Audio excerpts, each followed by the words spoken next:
राधे राधे मित्रों, जय श्री कृष्णा, जय माता की।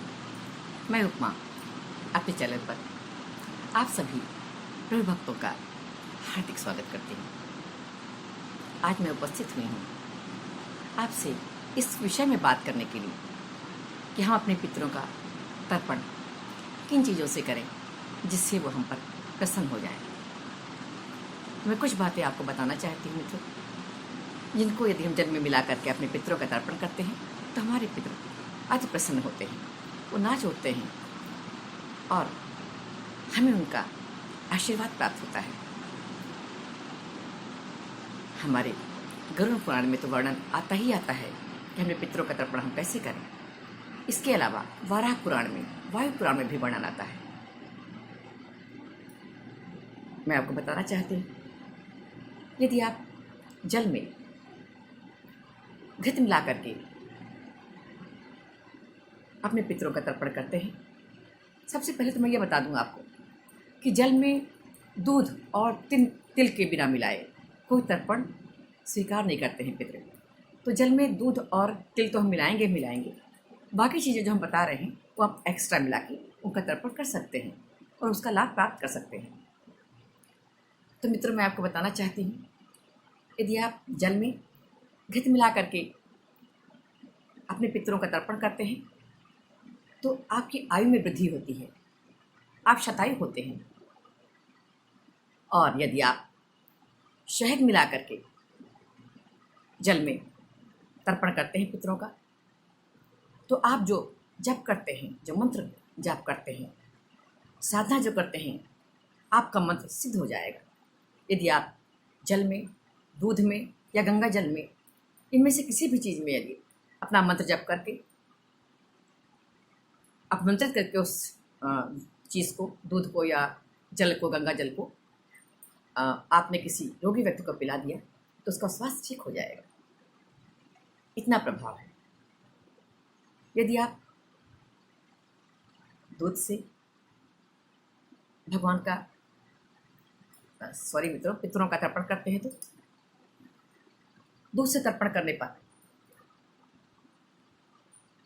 हमारे रोगों का नाश होता है और तिल से जब हम तर्पण करते हैं तो अपार संपदा आती है,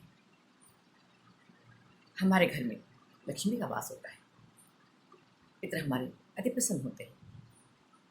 और मित्रों, यदि हम जल में एक अगर आती है, अगर की लकड़ी होती है, पंसारी की दुकान पे मिलती है, यदि हम उस अगर को जल में मिला करके और अपने पितरों का तर्पण करते हैं तो हमारे पितृ तो संतुष्ट होते ही होते हैं, हमें भी महान सुख का अनुभव होता है, महान सुख प्राप्त होता है। इसका ये फल होता है कि हमारे जीवन बहुत सुखमय हो जाता है। और यदि हम जल में हरे नारियल का जल मिला करके, हरे नारियल का जो पानी आता है, हरे नारियल को हम तोड़ करके उसका जो पानी निकालेंगे उसको मिला करके यदि हम जल में अपने पितरों का तर्पण करते हैं तो यकीन मानिए संतति की वृद्धि होती है। जिन लोगों के यहाँ कई कई वर्षों तक संतान नहीं हुई है, उनको संतान की प्राप्ति हो जाती है। ऐसा वर्णन हमारे शास्त्रों में आता है। तो मैं आशा करती हूँ कि मेरा ये वीडियो आपको पसंद आएगा। जैसे हम अपने बच्चों का ख्याल रखते हैं, अपने संतान का ख्याल रखते हैं, उनका ध्यान रखते हैं और चाहते हैं कि वो प्रसन्न रहें, वो आगे बढ़ें, वैसे ही हमारे पूर्वज